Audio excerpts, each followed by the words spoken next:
He had these Sunday morning telephone conversations with Colin Powell, I believe after Colin had got back from church.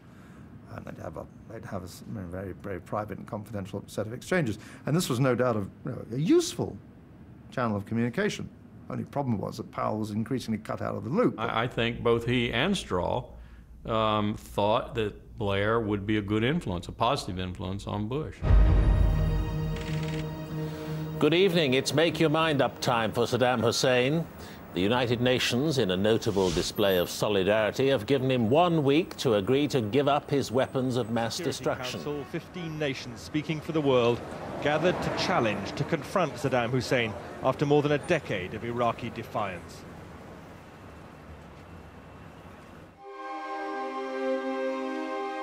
In November, 6 Iraqi experts were invited to Number 10 to explain to Mr. Blair that the aftermath might not be as manageable as the Americans assumed. Jack Straw made all the running after a shaky start. We were very kindly ushered into the Cabinet Office, and Jack Straw came in and sat down, and the chair on which he sat promptly splintered and he fell to the floor, which was quite a good way of breaking the ice, but I'm not quite sure what the metaphor of the British state was that it leaves one with. But it was a curious and unusual beginning to one's first meeting in the Cabinet room at Number 10. Tony Blair was given some blunt advice. I said, this is a generation-long project. If you involve yourself in this, you will have to be prepared for a generation-long commitment. And he said, I'm prepared for that. The conclusions I carry from that meeting was that there was a series of glib assumptions and a refusal to recognize the huge task that they were stumbling into. Saddam Hussein had run Iraq for 3 decades. The experts explained that even if he was removed, a powerful pro-Saddam shadow state of tribal chiefs and other local elites would remain. Saddam had always had to rely upon local networks to do his bidding, local associations, and in fact he was supremely skilled at manipulating people knowing when they were in favor, out of favor, using terrible violence at other moments, but bringing people in. What about the Prime Minister? He wasn't saying anything, actually. He broke in at a certain point, really with a rather strange question for 21st century academics, which was to ask us whether we thought that Saddam Hussein was uniquely evil. And there was a strange silence on the other side of the table, because it's a very difficult question to answer. I mean, partly you think, where's this question coming from? And what's that got to do with what we've been saying up to now? The Ministry of Defence has confirmed that it's preparing for a war in Iraq. Officials have said that ships are being chartered. This is the first tangible sign of the British military gearing up for war. I think what I described as a blind spot in American thinking in September, I think I upped the volume of the rhetoric and called it a black hole, that there was a black hole in American planning for the aftermath.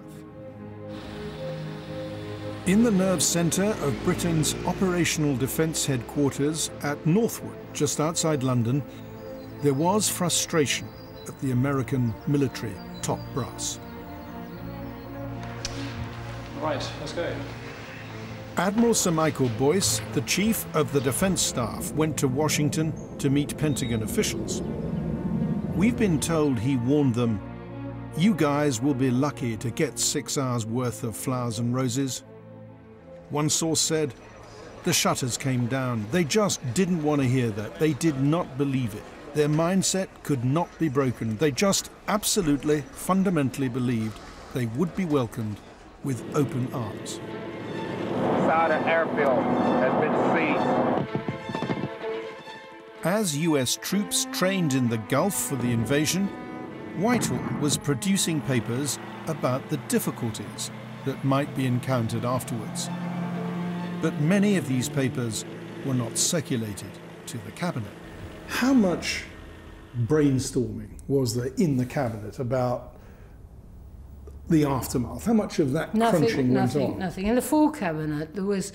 It's put out in the media. You know, Iraq was discussed 20-odd times or whatever it was, but that was little chats about, you know, how did Jack Straw get on when his last chat with Colin Powell, and had Jeff Hoon managed to talk to Rumsfeld, and what had been in the media the week before, a little chat led by Tony about, it was that level. I should give you a briefing about President Bush's visit.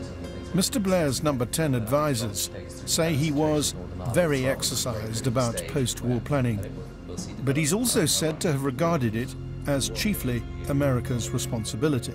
We were the next most important military power in the invasion of Iraq. It wasn't for us, I humbly submit, to sit there and wait for the Americans to hand us a plan.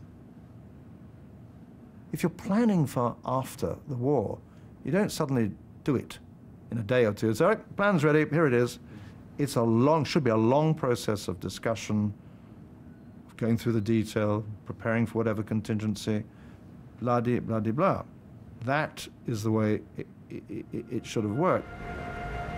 This is the largest British Army deployment since the Gulf War. A quarter of the British Army, backed by heavy armour, is to be dispatched to the Gulf in a swift acceleration. On the Gulf. But as a statement of British military and political intent, it's about as powerful as it could possibly have been. Running post-war Iraq required a multitude of plans. But the president didn't establish a unit to coordinate them until 8 weeks before the invasion. It was called the Office for Reconstruction and Humanitarian Assistance, known as ORHA. We were very clear ourselves that more needed to be done in Washington too, which is why we put a lot of pressure on the Americans to do more, working clearly with the State Department, because that's where we assumed the responsibility lay. I think it was partly, at least as a result of British, prompting and arguing, that ORHA was set up. The president assigned ORHA to Donald Rumsfeld's Department of Defense. Those close to Rumsfeld have denied to us this was a power grab by him over Colin Powell. Powell, a former four-star general, accepted the decision without a fight. Secretary Powell, as far as I can tell from the record, and from his conversations with me, was in complete accord with that.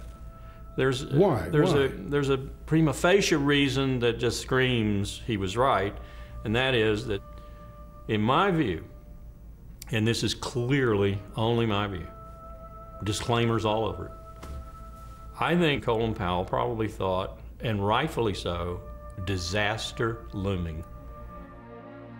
In charge of ORHA was retired General Jay Garner.